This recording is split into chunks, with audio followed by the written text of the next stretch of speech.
Greetings, peace be with you.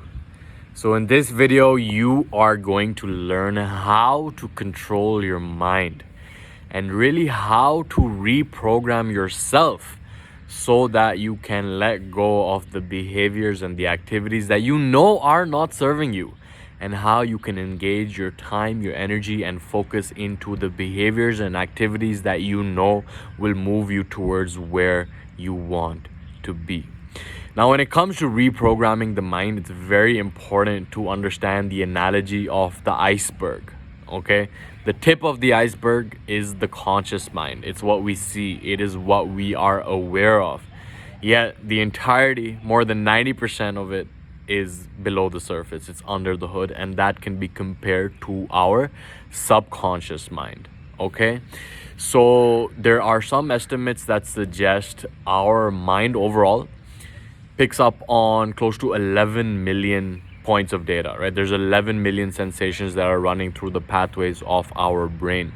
But the conscious mind is only aware of 40 points of those data, which means that 10,900,060 of those sensations, of those points of data, are going into our subconscious mind. So really, the entirety of the reprogramming process takes place by becoming aware of the subconscious programs. Okay, Carl Jung has a great quote in which he said that until you make the unconscious conscious, it will direct your life and you will call it fate.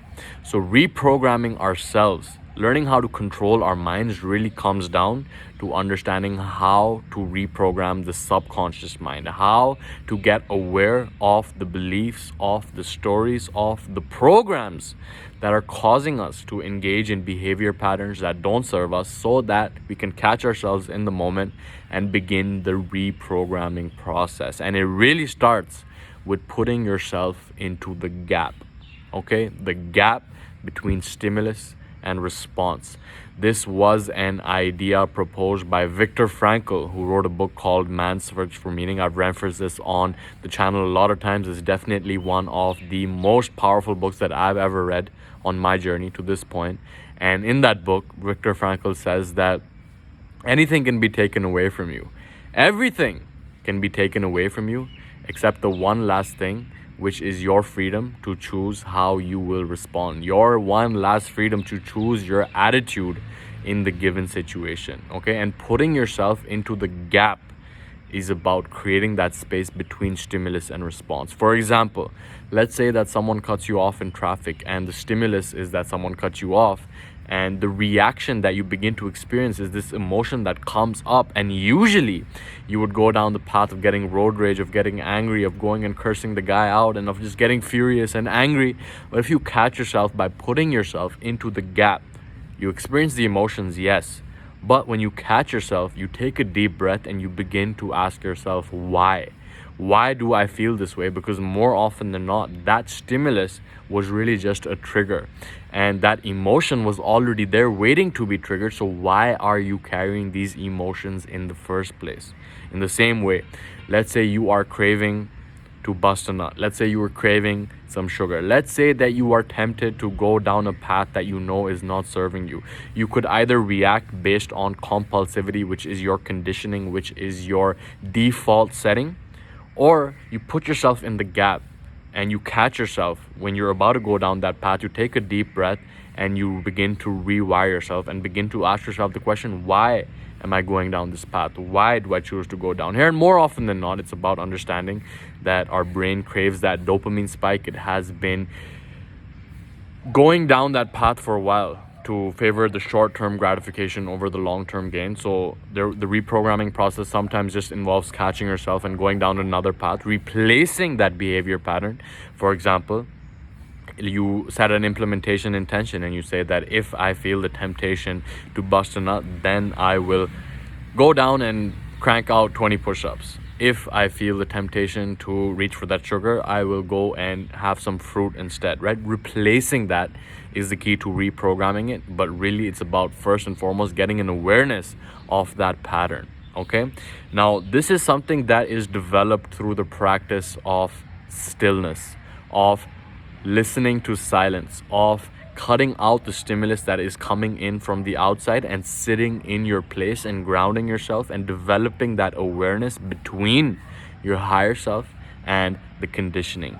And this really just engages you. You could put on some eye mask, you could put on some earplugs, just cutting out stimulus from the outside and sitting in your place of silence and just observing what is going on between your ears. Okay, if this is hard for you, do it for 1 minute. If it's that hard for you, do it for 30 seconds. If that's okay for you, do 5 minutes. But eventually work your way up to these crows be out here every time I'm out here. So work your way up slowly but surely to engaging in the practice of stillness, of listening to silence. And there you will be strengthening your ability to get into the gap. You will be strengthening the distance between you and your thoughts, because eventually it comes down to the realization that you are not your thoughts. I've said this on this channel a lot, but living that is totally different from knowing that. Okay, in the Bhagavad Gita, they actually say that the immature think that knowledge and action are different, but the truly wise understand them to be one and the same. Okay, knowledge is not power. Knowledge is only potential power, and only when it is applied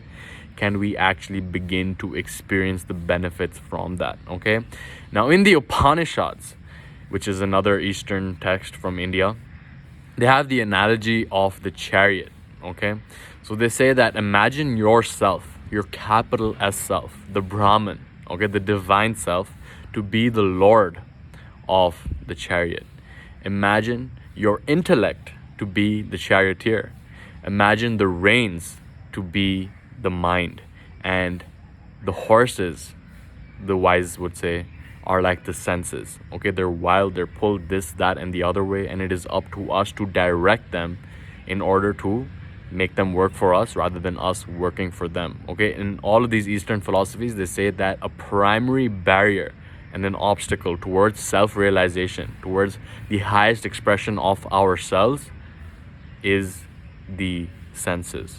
Okay, the senses that are driven towards pleasure and driven away from pain. But the illusion of time makes us consider that what feels good in the moment is what will feel good in the long term, because we don't consider the long term, right? But when we can begin to develop that longer term perspective and realize that some things that feel good in the moment don't necessarily serve us in the long term, and some things that are difficult in the moment can actually lead to tremendous gains over the long term. Okay, so you are watching this video right now, you are investing in your intellect, you are investing in your charioteer. But whether you use this knowledge to direct the reins, right, to actually implement directing the reins so that you can direct your mind to direct your senses, is what will really make the difference. Okay, and what's very important is to take control. Okay, and take control by understanding not only that you are not your thoughts, you are not your body, but by living through that lens as well. In another sense, it's like the more that you exercise this muscle of doing the right thing even when you don't feel like it, when you wake up at 5 a.m. even when you don't feel like it, when you film the video even when you don't feel like it, right? And I think I missed a part of the analogy, but they said the chariot itself was the body. Okay, so the chariot itself is the body, the intellect is the charioteer, the mind is the reins, and the senses are the wild horses. Okay, so understanding that you are the lord of these things, your mind and your body is your tool, your intellect is something that you can invest in by investing in your knowledge. By choosing education over entertainment, you strengthen your intellect, but whether that is actually applied depends on whether you direct the reins of your senses. Okay, so about really conditioning yourself to first and foremost get into the gap, and that really comes through the practice of silence, through the practice of stillness, by getting into the gap between stimulus and response, by growing the distance between you and your thoughts, by growing the distance between you and your body, by growing the distance between you and your emotions, right? These crows definitely agree with me right now. So that is really what it comes down to at the end of the day, and understanding that the subconscious is largely directing our behaviors on a day-to-day basis. And when we catch ourselves in the moment is when we catch those subconscious programs, and that is in that gap exists our freedom to begin the reprogramming process by focusing on what it is that will serve us and using that to replace that which will not serve us in the moment.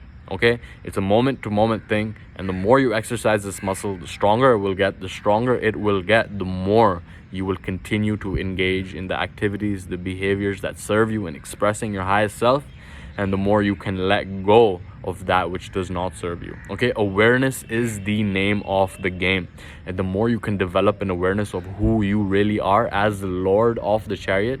Okay, you are the Lord of the chariot, not getting lost in the role of the chariot, not thinking you're the chariot, not thinking you're the charioteer, not thinking you're the horses, not thinking you're the reins. You are the Lord of the chariot, and you choose which way it goes, but it really depends on the synergy between all of these different aspects, and that comes through the practice of putting yourself in the gap.